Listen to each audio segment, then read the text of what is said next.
साथियों, मेरे आज के व्यंग का विषय है जूता और भारतीय राजनीति। विश्व के अन्य देशों की तो पता नहीं, किंतु खासकर भारतीय नेता जूते के आविष्कार से बहुत लाभान्वित हुए हैं। ये सब जूते के बेनिफिशियरी हैं। हालांकि जूता चप्पल एक दूसरे के पर्याय हैं, फिर भी बहुधा ये एक साथ चलें, आई मीन इस्तेमाल किए जाएं तो अधिक प्रभावशाली होते हैं।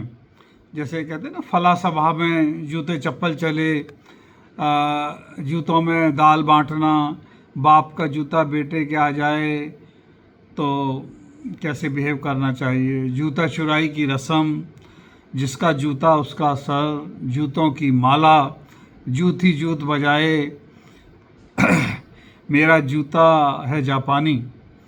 ये सब क्यों चलाया गया पता नहीं, जबकि हमारे भारत में ही अच्छे और सस्ते जूते आम मिल जाते हैं।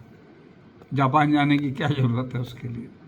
पिछले कुछ सालों में भारतीय राजनीतिक क्षितिज पर जूतों का महत्वपूर्ण स्थान रहा है। जूते मिसाइल की तरह नेता की तरफ फेंकने का रिवाज रहा है। कई बार जूता लगता है, कई बार चूक जाता है, मगर अपने उद्देश्य में पूरा उतरता है। फुल पब्लिसिटी, जूते मारो सालों को, याद है ना, वो एक लोकप्रिय टैगलाइन है। मगर इसमें जो है लोकप्रियता के साथ साथ टिकट कटने का खतरा भी रहता है। जूतों की माला को खराब क्यों समझा जाता है, ये समझ से परे है। फूलों की माला को सम्मान का प्रतीक माना जाता है, जबकि फूल जल्द मुरझा जाते हैं। फूलों से लोगों को एलर्जी भी होती है। कपड़ों पर फूलों के लाल पीले निशान भी पड़ जाते हैं जो मुश्किल से जाते हैं। जूते की माला प्रेफर की जानी चाहिए, बशर्त यह है कि जूते नए हों और नाप के हों, और ख़ासकर सबसे बड़ी बात, दोनों पाँव के हों।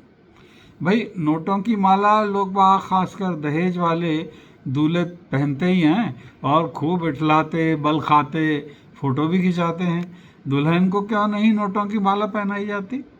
आखिर उसके दिए दहेज और सगाई में मिले नोटों से ही तो दूल्हा नोटों की माला पहनता है। कादर खान साहब का एक डायलॉग है, हम वो हैं जिसकी बेइज्जती कर दें तो उसकी भी इज्जत हो जाती है। कुछ इसी तर्ज पर नेता कह सकता है कि उसे अमुक बड़े नेता ने जूता मारा, या फिर उसने अमुक बड़े नेता पर जूता फेंका। वह दिन दूर नहीं जब उभरते नेता लोग अपने सीवी में ये लिखने लग जाएंगे, मुझे जूता खाने का 10 साल का तजुर्बा है, या फिर मेरे जूता फेंकने का जो स्ट्राइक रेट है वो 90% है। मैं जूता खुशी खुशी से खा सकता हूँ और वक्त ज़रूरत मार भी सकता हूँ। बाद में प्लीज़ आप देख लेना। जूतों की माला, गधे की सवारी और काला मुंह करना, इन तीनों का एक कॉम्बो भी होता है। वो किस्सा फिर कभी। भारतीय नेताओं में जूता बहुत लोकप्रिय है। ये खाने के काम आता है, मारने के काम आता है, फेंकने के काम आता है, या फिर यूं ही बस उछालने के काम आता है। आजकल के बदले हुए हालात को देखते हुए मुहावरे में समुचित संशोधन कर दिया गया है। अभी गजट में नहीं आया, और वो मुहावरा है, नेकी कर जूते खा। Thank you.